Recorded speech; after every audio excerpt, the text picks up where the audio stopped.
Hey guys, welcome back to the Strong Girl Goss podcast for episode number 12. Love it. Welcome back, guys. Today we are going to be going into rep schemes and helping you understand them a little bit more, and also just giving you a point in the right direction to how many reps you should be doing for a certain goal you are trying to achieve. But before we get into it, win of the week, starting off with Ella's win first. My win, I feel like it's similar to last week. I feel like 2 weeks in a row I've gone, I didn't train. But it is good because I've been listening to my body. So this week, just felt a little bit under the weather, and I feel like, especially when I used to work in person a little bit more, people would come into the gym and be like, I'm just going to sweat it out. First of all, that's not how it works. If you're poorly, listen to your body, take an extra rest day. You're not going to lose any gains. You're not going to lose any discipline. You're not going to lose the habit. Take the rest day. So yeah, that's what I did this week, and it's made me feel much better. Yeah, sweating it out, not really a thing, is it? Like, if you are so unwell, the only thing that's going to make you feel better is just fully resting and recovering. So my win is kind of fitness related, but I guess kind of not. So I went to my first in-person networking event for business, which by myself, which I was so excited about. But the story behind that is like the confidence, because there is no way that a few years ago I would have been hopping on a train to go to a different city by myself, to literally walk into a room full of women that I've never met before. I just would not have done that. Like, it just was not on the cards for me.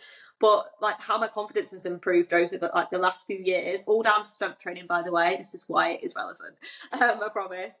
It's just, honestly, that was just so good to be like, oh, I did that, and that's not even a big deal anymore because I've got that confidence to go and do it. So strength training, don't overlook the confidence that it can give you in and outside of the gym, not just in the gym. Big win. I love that. Talking of wins, we got a challenge coming up for you guys. It's a freebie, so you're going to want to hop on it. It's basically a 7-day habit building challenge, and you're going to be inside a community group with me and Jess for support. It's going to support your strength training journey, so come join. Yeah, it's a free Facebook group, guys, so we're going to leave the link in the description box so you can just directly come and join, or drop us a message on Instagram and we'll send the link straight over. But we're going to be starting at the end of October, so make sure that you get in the group super soon. And if you're listening to this months down the line and October has passed, still come and join the group anyway. We're a friendly bunch. Okay, guys, getting into the actual episode. So we're going to take you through the rep schemes today and what rep ranges you should be going for in your training to support your goals. So we have got power, strength, hypertrophy, and endurance. Okay, so power and strength kind of overlap a little bit. We're looking for low rep schemes. So I want you to think about low reps, high weight. So it might be for power, usually 1 to 5, 2 to 6 for strength. So should we start with a few examples for that first? With your power and strength, this is where you'd be thinking, okay, I want to get, within the next few months, a PB on my back squat. I want to get a big 1 rep max, and I want it to be 50 kilos. I want to increase that back squat by 5 kilos or whatever it is. So, programming wise, I'd then behind the scenes be thinking, okay, well, we're going to be working within these rep schemes. So in this case, it's your 1 to 6 reps in that build up to testing that PB squat, that 1 rep max, hopefully getting that 50 kg. Because at the end of the day, if you are working and doing 20 reps in your training, but your goal is to get a big 1 rep max, you're a little bit too far away from that end goal, and you're not going to be able to put the weight on the bar that you want to with those bigger reps.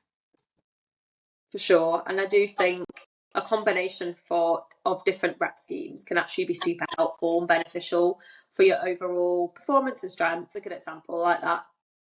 So we're going to move on to hypertrophy now, which is your 6 to 12 reps. And this tends to be the one that most people need or want. It's your muscle building range. Jess, do you want to give us an example? Yeah, so let's say that you are wanting to go to the gym to, I don't know, grow your glutes a little bit bigger, or maybe to sculpt your back, grow them lats, whatever. Maybe you have got a bit more of a physique related goal. So building muscle is on the top of your priority list. And of course, building muscle doesn't just have to be for aesthetic reasons either. Maybe you want to build muscle around, let's say, your legs because you are a runner and you want to build muscle to strengthen your legs. That's another example. So I would be thinking about doing like 6 reps, 6 to 12 reps is the example rep scheme that we are looking for there. So you're thinking not too high, but also not too low either. You want your muscles to be working and be under strain for that a little bit longer than if you was just doing a 1 rep max, like Ella was just explaining. So you want to be thinking about that mid-range, 6 to 12 reps. As always, for anything though, guys, prioritizing that form, making sure that our form is super solid, and thinking about mind to muscle connection for your muscle building. Yeah, and I think just jumping back to what you said about, different rep schemes in your same training, I think it's a classic one looking at, I want to get a really nice PB squat, but I also want to grow my glutes or whatever it is. And those two things can absolutely exist at the same time. Yeah. That's then when you just have to do it for different exercises. Your hip thrust might be in your hypertrophy or your muscle building range, and then your squat's going to be in your strength or power range. So just to kind of give you guys an oversight of everything, you can have 2 different goals at the same time. It's just about working with what you want to achieve and making it work for your training.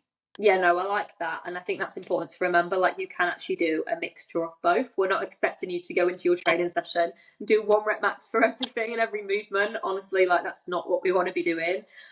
You want to be able to kind of like also just like balance out your workout with different intensities as well. Because like if you are, for example, doing really heavy deadlifts for 2 reps at a time, but then you go on to do really heavy squats for 2 reps at a time and really heavy hip thrusts for 2 at a time. You see where I'm going with this? It's going to get quite exhausting quite quickly. So actually having a good balance of both is what I would be recommending for everyone, really. But hopefully that's give you a bit of insight into the first 3. So lastly, we've got muscular endurance. Now, muscular endurance is the high rep scheme. So I'm talking anything above 12. It's usually between the 12 to 20 range.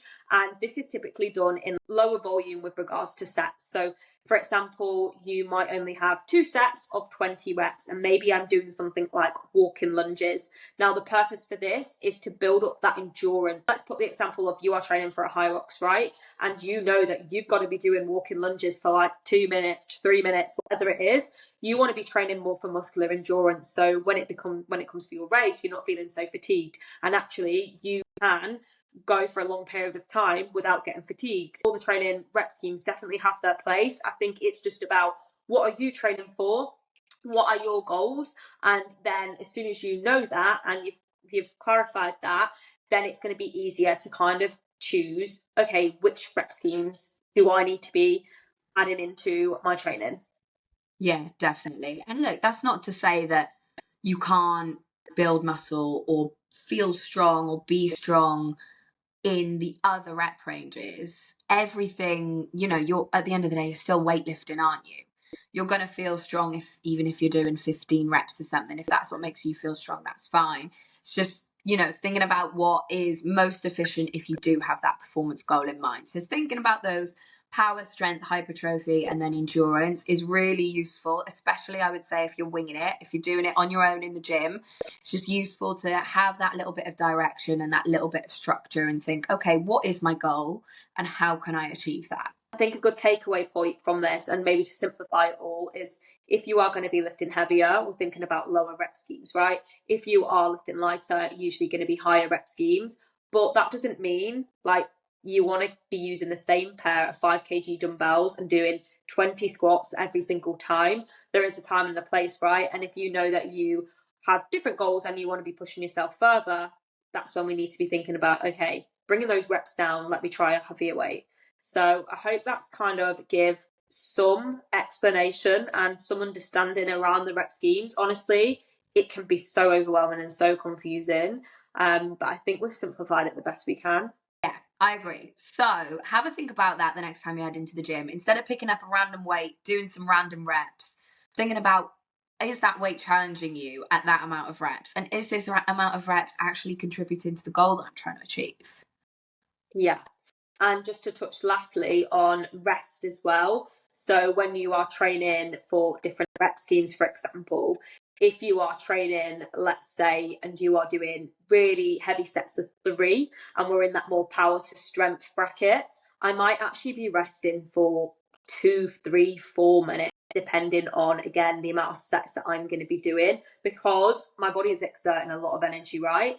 And it's going to be taking a lot out of me to be really pushing for that heavy sets of 3 reps. I hope that's making sense to people listening, because I'm also like, as I'm talking, I'm like, I think I'm overcomplicating things, but honestly, it can feel overcomplicated. So hopefully it's not sounding that way, guys. But also, when I'm thinking about the opposite and maybe I'm going for 20 reps, but I'm really working on my endurance, I might actually keep my rest nice and short and snappy. I might be actually only resting for 60 to 90 seconds because the weight's quite moderate, quite lightish. I'm just really focusing on that endurance of keeping going. So you might actually think, oh, the more reps I do, the more rest I need, right? But usually it's actually the opposite way round. It's usually, if I'm doing less, I actually need more rest because it's challenging me more with the load that I am using. Definitely. And I think we only ever want to make things a little bit more clearer for you guys and a little bit more digestible than everything maybe you're seeing on the internet. So we really hope that this has helped you kind of gear your training to what you want to achieve in your goals. With that said, we absolutely love having suggestions. So if you do have any requests, if you have anything you want us to cover, please leave it below in the comments or just send us a DM on Instagram. We've got our handles in the comments as well. Jess, any closing notes?